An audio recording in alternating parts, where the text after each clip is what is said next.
Jy luister na die Fairies and Folklore podcast deur Ronel. Ek is donker fantasieskrywer Ronel Janse van Vieren. Met meer as 'n dekade van rondsniffel in stowwerige volkskindeboeke, om wesens van verbeelding wat my nuuskierigheid aangewakker het na te vors, is ek hier om die volkskunde in 'n neutedop te deel en hoe ek dit herverbeel het vir my skryfwerk in 'n oorsprong van die vee. Hierdie is die Fairies and Folklore podcast. Hi, ek is jou gasvrou Ronel Janse van Vieren. Noem my sommer net Ronel. In vandag se episode gaan ons voort met ons verkenning van die veeryk.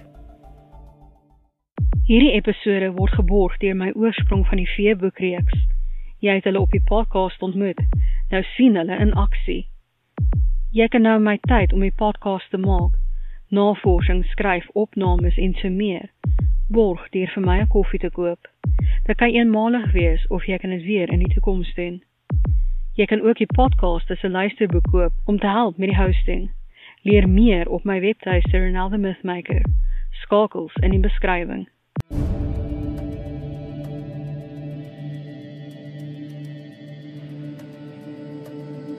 Ons gaan voort met ons verkenning van die werkers van die dood. Vandag se vee, Dullahan, volkskunde in 'n neutedop deur Ronel. Dullahan, die koplose ruiter uit Ierse volkskunde. Hierdie vee ry op 'n swart perd met vlammende oë en galop oor die donker platteland met sy kop onder sy arm. Sodra hy ophou ry, sal iemand sterf. In sommige weergawe van die legende gooi hy wasbakke met bloed na mense, terwyl hy 'n ander net die naam uitroep van die persoon wat gaan sterf. In die meeste verhale is sy kop die kleur en digtheid van gemifte kaas, met sy glimlag wat van oor tot oor strek. In sommige legendes gebruik hy sy kop as 'n lantern, aangesien dit fosforglimmend is.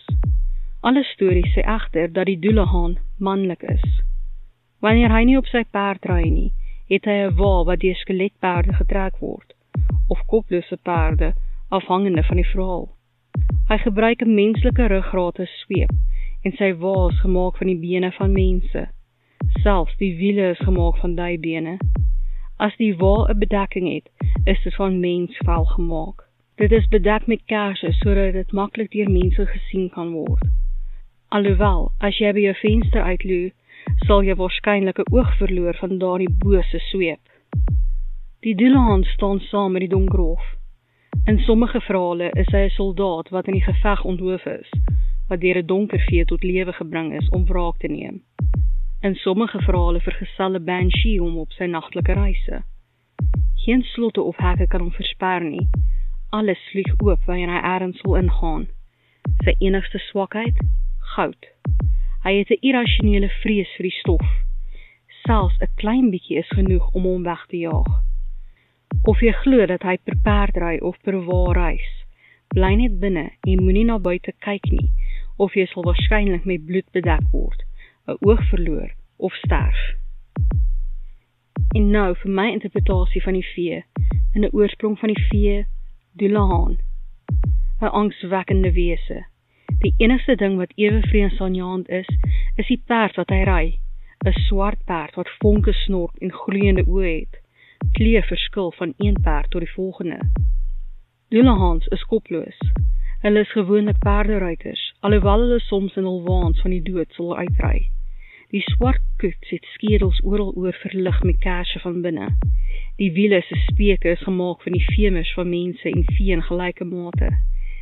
6 swart perde trek die koets vinnig en geruisloos en skep vure in sy nasleep. Of hy in 'n wa of op die rug van 'n perd is, niks kan die Dullahan uithou nie.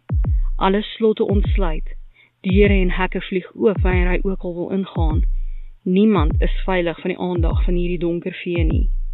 Die Dullahan se kop kan of soos gemifte kaas, ou deeg of 'n vreemde kombinasie daarvan lyk, met die duidelike vorm van 'n skedel. 'n Angswekkende, afskuwelike, idiotiese grinnik skeer die gesig. Hoe nader die skepsel is om 'n siel te roep om saam met hom na die doderyk te ry, hoe breër word die grynslag. Die hele kop gloei fosforglimmend, die sterkte van die lig wissel vir bekruiping. Soms sal die Dullahan sy eie kop as 'n lantern gebruik om te sien. Die Dullahan hou van bloed. Hy dra 'n wasbak vol daarvan saam, gooi dit na die nuuskieriges wat na hom kyk en soms op sy slagoffers om hulle te onderwerp. Seker die mees makabere aspek van hierdie vee is die ruggraat van 'n mens wat hy as 'n sweep gebruik. Volgens legende behoort die ruggraat aan iemand wat hy in 'n vorige lewe voor omgegee het. Dullahans word deur die Donkerhof geskep en as deel van een of ander vreemde ritueel om die dooies te paai. Dullahans kan of gemaak word van mense, hulle hou nie rarig lank nie, of van vee wat vir hierdie opoffering gekies is. Altyd die een wat gekies word om 'n Dullahan te word deur 'n goue byl onthoof. Hulle het 'n sterk getrouheid aan die Donkerhof. Dullahans hou nie so baie daarvan om te praat nie, meestal omdat die kop wat op die saalboom gevestig is, deur te veel praat ontwrig kan word. 'n Mite het ontstaan dat hierdie vee 'n beperkte spraakvermoë het, omdat die liggaamlose kop meestal net die naam uitroep van die siel wat hy kon versamel het. Alhoewel daar geen ware verdediging teen hierdie aankondiger van die dood is nie, lyk dit of die Dullahan 'n irrasionele vrees vir goud het. Seker omdat dit 'n goue byl was wat hom in 'n vorige lewe doodgemaak het. Slegs goue wapens het enige effek op hulle. Goud wat met toorkrag van die grond af versamel is en dan daarna gegooi word, werk so skrapnel en is redelik effektief om hulle weg te jaag. Ek hoop dat jy hierdie episode van die Fairies and Folklore podcast geniet het en dat jy iets nuuts oor die vee geleer het. Onthou dat jy 'n transkripsie van hierdie episode in die beskrywing kan kry. As jy nuut is by die podcast, hoekom nie na my webtuiste ronelthemistmaker.com gaan en 'n gratis kopie van Ongesiens, die tweede boek in die veeverhaalreeks kry nie. Tonne volkskunde, toorkrag en gevaar wag. Pas op!